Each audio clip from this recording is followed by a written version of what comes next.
Hello everyone, Bengali queen's তরফ থেকে জানাই সবাইকে শুভ নববর্ষের প্রীতি ও শুভেচ্ছা। সবার পয়লা বৈশাখ আশা করছি খুব ভালো কেটেছে। তো আমরাও পয়লা বৈশাখে সকাল সকাল ঠাকুরকে পুজো দেওয়ার জন্য বেরিয়ে পড়লাম এগরাতে কালী মায়ের মন্দিরের উদ্দেশ্যে।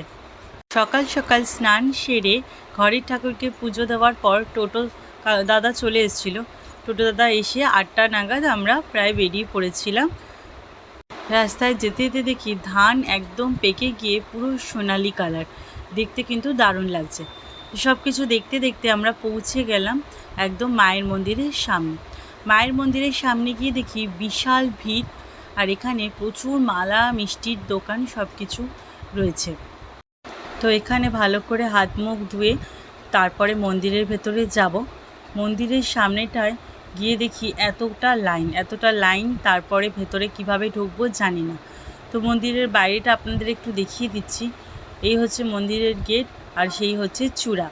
আর চারিদিকে খুব সুন্দর একটা পরিবেশ, আর সুন্দর ধূপের গন্ধ বেরাচ্ছে, সত্যি খুব ভালো লাগছে। আর পিছন সাইডে প্রচুর মানুষ এসেছে গাড়ি নিয়ে পুজো দিতে। দেখুন এখানের ভিড়টা কি পয়লা বৈশাখের সকালবেলা। তো এই লাইন অতিক্রম করে আমাদের ভেতরে যেতে হবে। জানি না কখন মায়ের দর্শন করতে পারবো। অপেক্ষা করতে করতে মায়ের দর্শন কখন পাবো সেটা ভাবতে ভাবতে পাশে একটা গেট দিয়ে উঁকি মেরে দেখলাম দূর থেকে মাকে একটুখানি দেখা যাচ্ছে। তখন মাকে বললাম, মা তাড়াতাড়ি লাইনটাকে পেরিয়ে তোমাকে দর্শন করার সুযোগ করে দাও। তারপরে গেটের একদম সামনে গিয়ে মাকে দর্শন করে মনটা সত্যি শান্তিতে ভরে গেল। গায়ে যেন একটা কাঁটা দিয়ে উঠল যে বছরের প্রথম দিন আমাদের বাঙালিদের অনেক আশা ভরসা।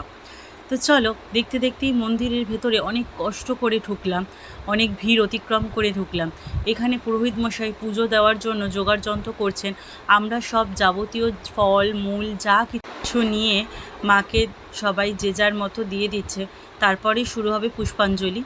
তো আমাদের পরিবারের সব সদস্য একত্রিত না হলেও কিছু সদস্য বছরের প্রথম দিনে মাকে দর্শন করে সপরিবারে আমরা কিন্তু মাকে পুজোটা দিয়ে দিলাম। অঞ্জলির শেষে চলে গেলাম পেট পুজো করতে। সকাল সকাল বেরিয়েছি বলে বাচ্চাদেরও কিন্তু খুব খিদে পেয়ে গেছে। এখানে আমরা স্মার্ট বাজারে চলে এসেছি। তো স্মার্ট বাজারটা কালী মন্দিরের একদম কাছে, তো সেখানে কিছু খাবার আমরা খেয়ে নেব। তো আমরা যে যার মতো একটু জায়গা পেয়ে গেছিলাম বলে বাচ্চাদেরকে আগে বসিয়ে দিয়েছিলাম। তো চলো এবার আমরা খাবারের অর্ডার দিয়ে দিয়েছি। তো প্রচুর রোদ উঠে গেছে বলে গরমে কিন্তু সত্যি খুব কষ্ট লাগছে। তো গরমটাকে সত্যি আমরা অপেক্ষা না করে আনন্দ করতে একটু বেরিয়েছিলাম। তো প্রথমে চলে এসছে ইডলি খেতে আমার খুব ভালো লাগে। তো আমরা একটু একটু করে সমস্ত খাবার সবাই ভাগ করে খেয়ে নিচ্ছি।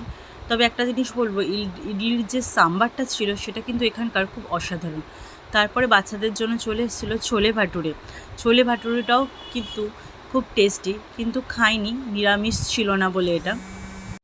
তারপরে ওখানে আস্তে আস্তে আমরা সমস্ত কিছু খাওয়া কমপ্লিট করে নিচ্ছি।